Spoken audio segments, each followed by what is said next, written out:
সভার যোগ্যত সভাপতি সাহেব, সামনে বসে থাকা আমার বাপজানেরা, পর্দার নসির মা বোনেরা, এই প্রশংসা ও মহান আল্লাহ তাআলার কৃতজ্ঞতা জ্ঞাপন করি, যিনি আল্লাহ তাবারক ওয়া তাআলা আমাদেরকে এ পবিত্র মজলিসে একত্রিতভাবে বসার আল্লাহ তৌফিক দিয়েছেন। সকল আলহামদুলিল্লাহ। তারপর আমাদের ধর্মের গুরু কর্ম নেতা তাজদার মাদিনী নবী আহমদ নবী মোহাম্মদ রাসূলুল্লাহ সাল্লাল্লাহু আলাইহি ওয়াসাল্লাম।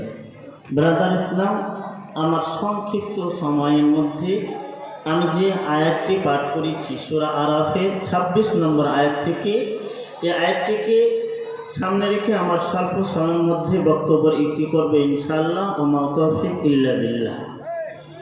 আমি যে আপনাদের সামনে বক্তব্যের বিষয় রেখেছি তার বিষয়ভিত্তি হচ্ছে পর্দা। আল্লাহ তাবারক ওয়া তাআলা সারা মুসলিম জাহানের ওপরে 6টি জিনিসকে ফরজ করেছে।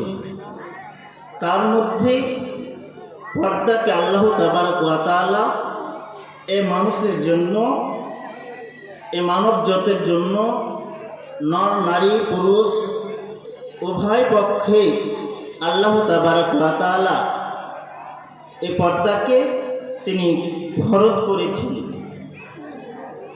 আল্লাহ তাবারক ওয়া তাআলা কেন পর্দাকে ফরজ করলেন, কেন অবতীর্ণ করলেন?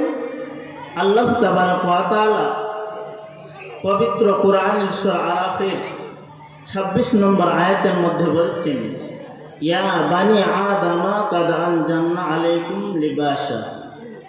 আল্লাহ তাবারক ওয়া তাআলা সূরা আরাফের 26 নম্বর আয়াতের মধ্যে বলছেন, হে আদম সন্তানেরা, আমি তোমাদের উপরে আমি লেবাসকে, পোশাককে কি করলাম?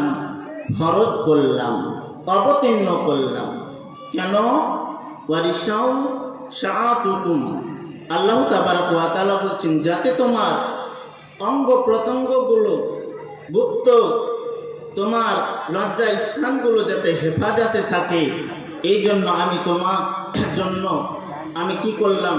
পর্দাকে ফরজ করলাম, অবতীর্ণ করলাম।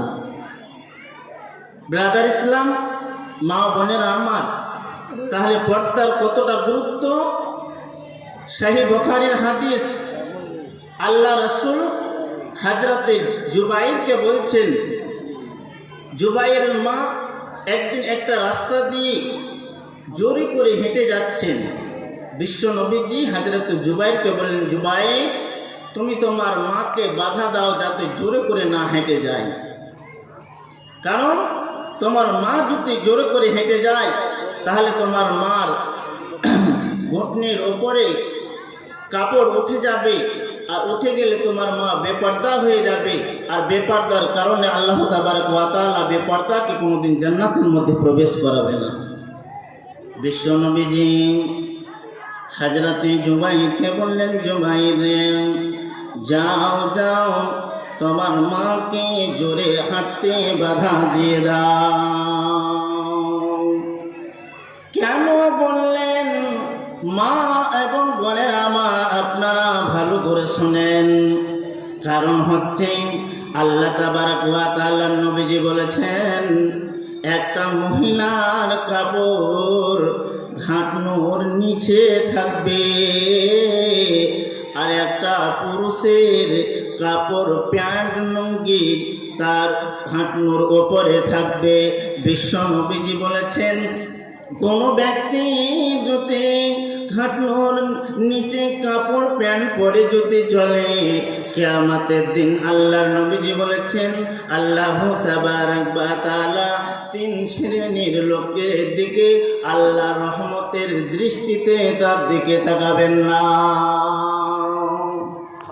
আল্লাহ রহমতের নজরে তার দিকে তাকাবে না। তার মধ্যে হচ্ছে যে ব্যক্তি প্যান্ট পরে, ঘাটনোর নিচে প্যান্ট পরে চলাফেরা করে, সে ব্যক্তির দিকে আল্লাহ তাবারক ওয়া তাআলা রহমতের নজরে দিয়ে তাকাবে না।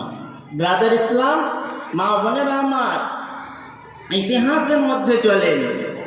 ইতিহাস, আল্লাহ তাবারক ওয়া তাআলা ইতিহাসকে বললেন, আপনারা ইতিহাস পড়ে দেখেন, আম্মু জান আয়েশা